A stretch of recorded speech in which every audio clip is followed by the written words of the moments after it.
This video is a different video in comparison to what I usually make. A lot of my videos are a lot more fun and energetic and pretty wacky with all these dumb jokes, whatever, but today I wanted to reel things in a little bit more and make something a little more from the heart.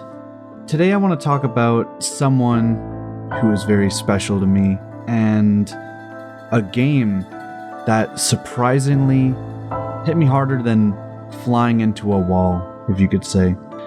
A Short Hike, its ending, and how it really resonated with me. No doubt there are obviously spoilers aplenty.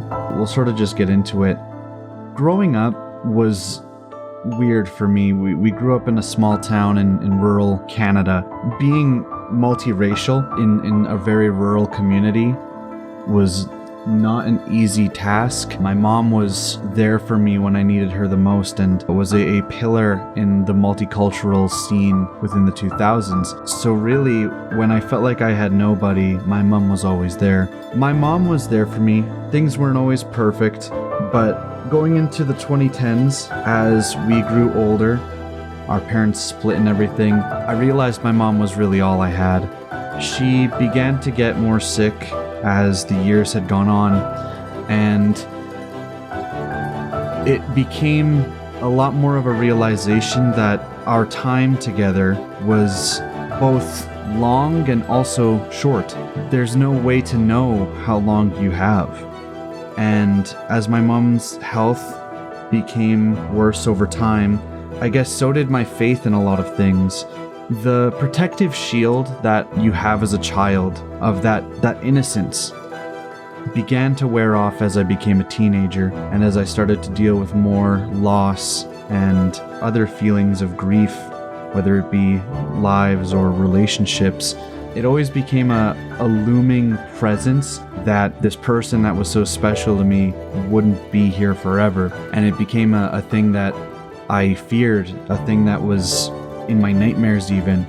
Obviously, all this to say that, this is something that is, I'm sure, an idea that other people can connect to, whether it be their sibling that's really close to them or, their father or a very close friend. In my instance, this was a maternal thing. It was my mom. And as I got older, this never really went away. It was one thing after another, getting sick and not knowing, getting a diagnosis of lupus and fibro in the next couple of years, and the high stress levels, just debilitating health in general. Then we move on to when I got older, entering adulthood. Things didn't get better. Her health worsened.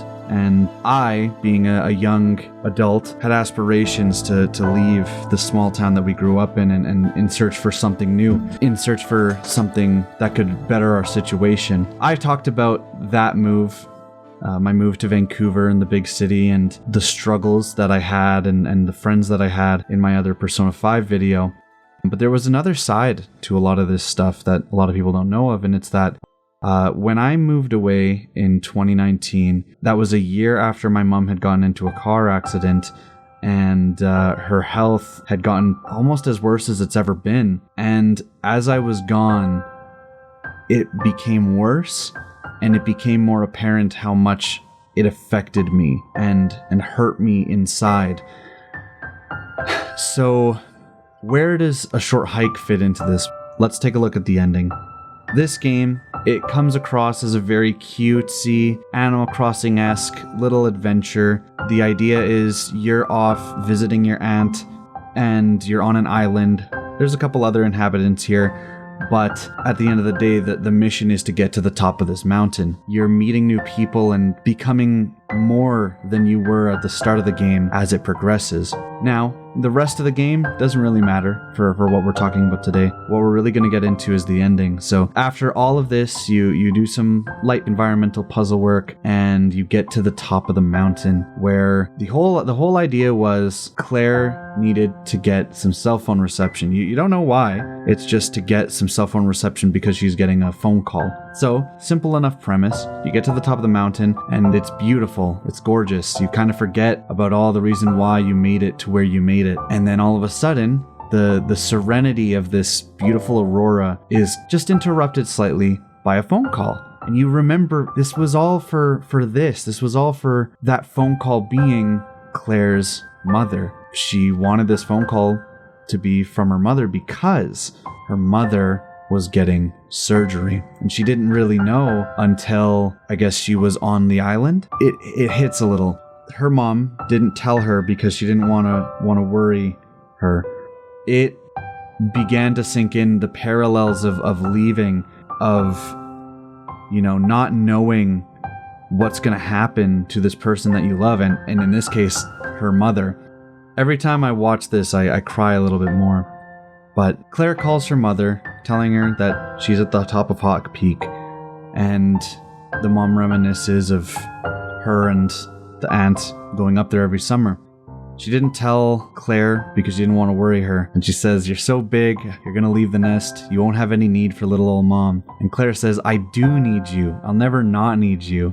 And that was when it hit, because these are conversations I've had with my own mom. And I think it's one half, you know, the idea of this person who, I mean, literally birthed you, but also raised you and helped you become who you are. Their belief that you won't need them someday, I find from a sympathetic aspect, I think about how awful that would feel.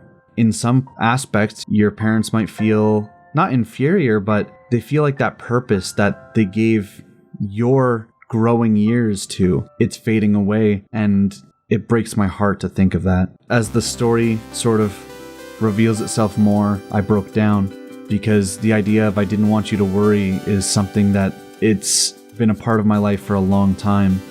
Claire says, "I could have been there for you," and I think that hit even more, because that's how I was feeling when I was gone, was that I wasn't there, that I was failing in some aspect. Forgetting that they're not as alone as you may think.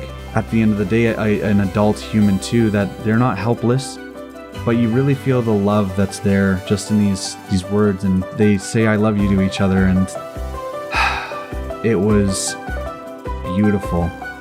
I ended up coming back home. 2019, I left in September. I came home September of 2020 after the pandemic, after getting into a relationship, and honestly, after coming home when the pandemic happened to help my mom out a little bit, I just realized that, like, I needed to be home again. And in this way, it paralleled, you know, you make it up the mountain, and at the end of the day, you gotta fly back home. You know, you can't stay there the whole time. But in this instance, this short adventure had to come to an end. Tell the people that you love them. Let them know what they mean to you when you can. And don't be afraid to leave yourself vulnerable. Love people. Enjoy the beauty in life and in helping people that you barely even know. There's a beauty to that. And in all honesty, whether it does or doesn't, the truth is it will help you excel. I found that when I went on my own journey, and in coming back home, I still loved all the same. I don't really have a great point to make here. It's just, I love my mom. And I was blown away at how this little 2-hour game could bring me to tears more than I think any other game has in my life. This game will always have that impact on me, and in my opinion is one of the greatest games of all time, in my list at least. For what it does in its short playtime, the replayability, and the beauty of it all, it reminds me of what it is to just be kind and to love, just like my mom does. Happy Mother's Day, Mom. I love you.